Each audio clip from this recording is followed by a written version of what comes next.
Welcome to another video of Slanted Glasses. Today I'm gonna talk about another series that I watched alongside Sailor Moon, The Legend of Korra. Since the first episode of the last season aired, I was having some sort of dilemma of whether or not I'm going to review every episode, just like I do for the Sailor Moon, or just talk about the series in one video, or specifically the main character, Korra. I'm planning to talk about Superchicks anyway, that's my interest. But then, I don't think Legend of Korra needs to be reviewed in episodical basis. The animation is always consistent, the story is always nicely written, and the arc of each character are well thought and always come in full circle.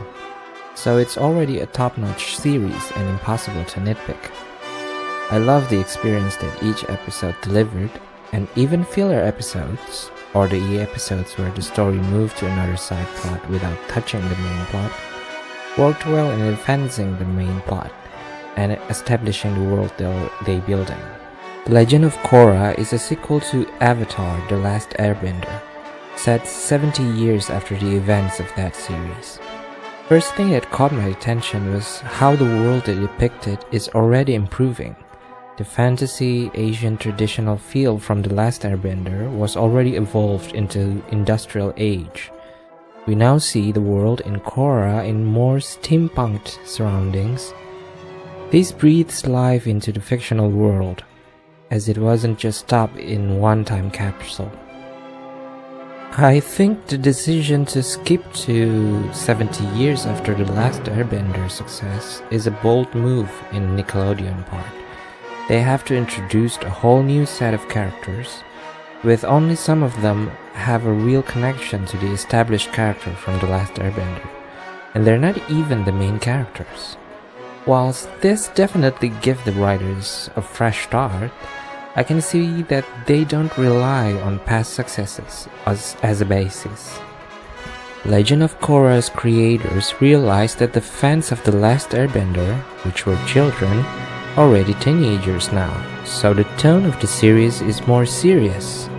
The protagonist, Korra, is a 17-year-old girl, unlike Aang, who started his adventure when he was a child. They deal with teenage angst, teenage love, and a more matured storylines.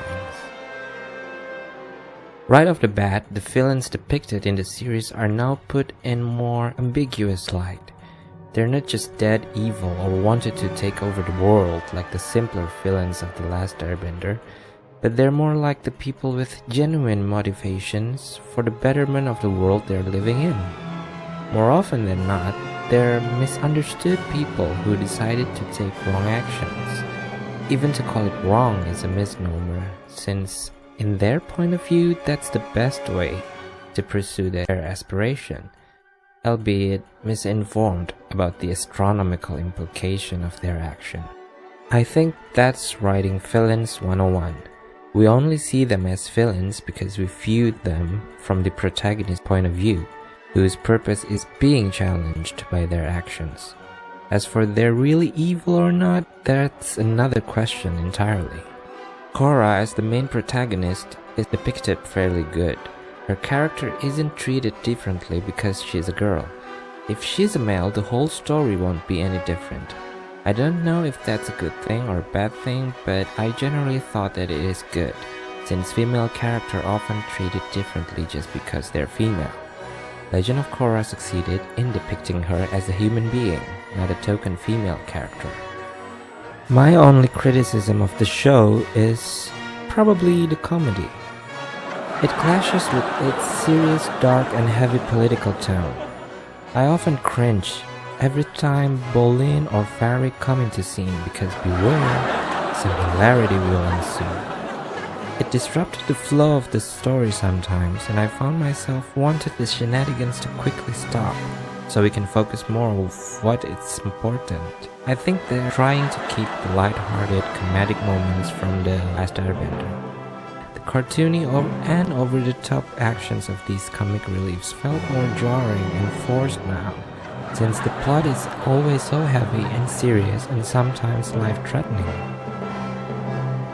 But I have weird attraction to Bolin. So that's my thoughts about The Legend of Korra. Despite all the obvious effort to make it a standalone adventure story, fully detached from its predecessor, which is good, I personally don't think it will be ever reach the magic that is Avatar The Last Airbender. But even so, I really enjoyed it. I think it's a piece of art that will be timeless.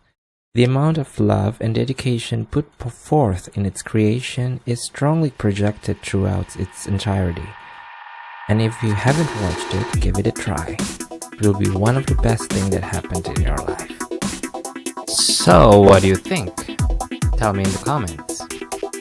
If you like what you see, please click like or click subscribe or both. Thank you so much. Thanks for watching. Slanted Glasses out.